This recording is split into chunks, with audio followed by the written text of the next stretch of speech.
মেয়েগুলো একটা একটা রুমে মেয়েগুলো মনে হয় 10 থেকে 12 জন করে একটা রুমে থাকে। একটা রুমে 10 থেকে 12 জন থাকা সম্ভব? একটা মাত্র হল। আমার ছেলেরা, আমার ভাইরা, আমরা নিজেরা জায়গা না পেয়ে আমাদের যে রুমগুলো আছে পড়ে আছে সেগুলোতে থাকতেছি আমরা ক্যাম্পাসে। এত বড় মানে জায়গায় চলে গেছি, ক্যাম্পাসে থাকতেছি আমরা, বালিশ কাঁথা নিয়ে ক্যাম্পাসে মানে ছিলাম।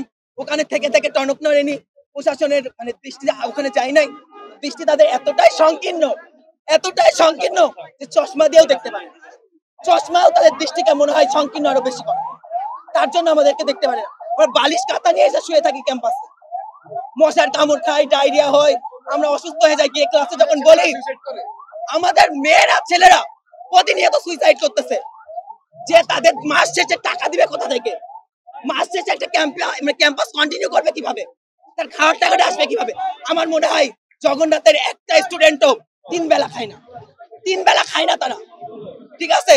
মানে এক বেলা খুব কষ্ট করে খাই, আর বাদ বাকি 2 বেলা পানি খেয়ে আয় বন্ধু খাইছি, ঠিক আছে বন্ধু, আচ্ছা তুই যা, এরকম বিবৃতি দিয়ে ছেড়ে দেয়। তার কষ্টগুলো বললাম না, একটা জগন্নাথ ইউনিভার্সিটির স্টুডেন্টের গল্প শুনে এসেছেন কোনোদিন পুরান ঢাকা থেকে, দাওয়াত রইল আপনাদের যে একটু শুনে আসবেন যে তাদের অবস্থাটা কেমন, তার কোন জায়গায় মানে কোন জায়গায় ওরা আছে, কত স্ট্রাগল করে যে ওই জায়গায় ওরা তাদের জায়গাটা টিকিয়ে রাখছে।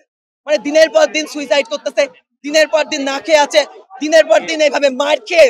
আমরা এর আগেও আমি বিবৃতি ওখানে কথা বলেছি, যখন হচ্ছে আর কি আমরা ইয়াটা ঘেরাও করছিলাম সচিবালয় ক্যাম্পাস আন্দোলন নিয়ে, তখনও বলেছি ভাই প্রত্যেকটা ইউনিভার্সিটি উঠে যায় দিনের দিন, আর আমাদের দেখেন 20 একর থেকে 200 একর হলো, সেই 18 সাল সেই 16 সাল থেকে আন্দোলন চলতেছে, একটা ক্যাম্পাস হয় না।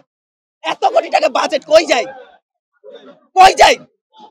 একটা হল হয় না, বলে 3 মাস পর তোমাদের আবাসনের ব্যবস্থা করব। 3 মাস কি হয় না? 3 মাস কত দিনে হয়? 365 দিনে না 366 দিনে?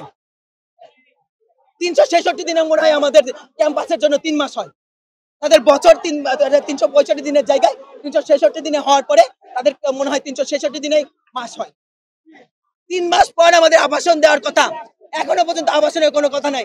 তারা 7 মাস হয়ে গেল, সেকেন্ড ক্যাম্পাসের কাজ হবে, এই হবে তাই হবে, কিন্তু সেকেন্ড ক্যাম্পাসের কাজ এই দেখেন, এটা হচ্ছে সেকেন্ড ক্যাম্পাসের কাজ, এটা হচ্ছে আমাদের আবাসন, এটা হচ্ছে আমাদের 3000 টাকার ভাতা। আমাদের পোলাপান গুলো যে ফিজিক্সে যারা আছে, কেমিস্ট্রি যারা আছে, তারা গিয়ে রিসার্চ করবে, কোথায় রিসার্চ করবে?